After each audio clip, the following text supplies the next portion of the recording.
Yeah. So it's a very big question, if for want of a better way to put it, but it's a very valid question. Um, the journey is still far. I know that Nigeria has been able to adopt some laws and policies towards the promotion of the rights of women. And, just to be specific, Nigeria ratified the Convention on the Elimination of All Forms of Discrimination Against Women in 1985, which was commendable. A number of states have ratified. It's the United Nations Convention.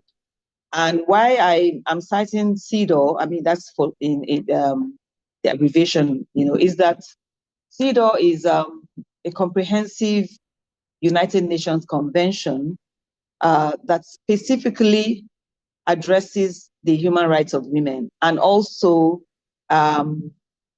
comprehensively defines the word discrimination. Yeah. And Nigeria ratified without reservations in 1985. And of course, subsequently, there are other laws. And the question is, how far has Nigeria gone in domesticating CEDAW into our local laws?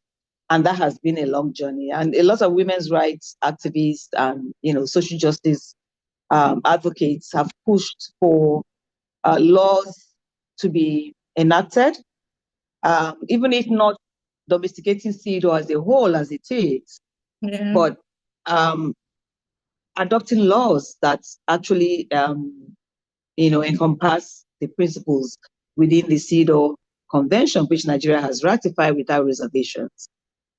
And so far, there are laws here and there, and I'll just cite a few examples. Because also we have a federal system of government, some states have also enacted certain laws in their respective states. I know Enugu State has a law against maltreatment of widows or widowers, because it's generally both for men and women, but we know that most times women are more disproportionately affected. Lagos State has a domestic violence law, a very comprehensive one. I think that was in 2017.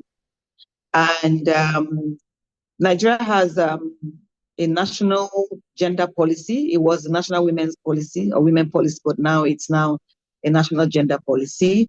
And then I wouldn't say the latest, but one of the most comprehensive laws that, an act of the National Assembly is the VAP Act, which is the Violence Against Persons Prohibition Bill, which is a very comprehensive act prohibiting violence against all persons. And I'm going to just pause a little bit and just give some background or backstory, if you like, to this law, because initially it was introduced as the Violence Against Women Bill. But, it went through some form of setback, and there was a lot of back and forth, in terms during the advocacy journey, the women's rights advocates with the, members of the National Assembly, and some of their concerns included the fact that, violence affects everybody. So why is it violence against women bill?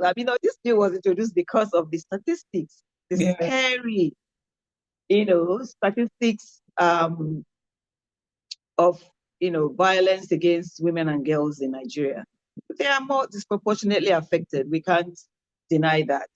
Fair enough, fair argument. And so back and forth, to cut a long story short, finally, of course, it was reviewed, revised with a lot of consultations, and then it became the Violence Against Persons Prohibition Act. So one of the, I would say, progressive things about the act is that, apart from the fact that it actually articulates clearly different aspects of violence, it also has provisions for compensation, for victims. Excuse me. Thank you. So the VAP Act of 2015 is It's quite, I would say, a very significant law. And so far, I think almost all the states have domesticated the act in their respective states, which again, I think it's progressive. But one thing is to domesticate, another thing is to gazette and actually make it really, really functional, that people can use that and say, yes, we have this law. And also to raise awareness. Of course, there's been a lot of awareness on the side of, women's rights activists or, civil society organizations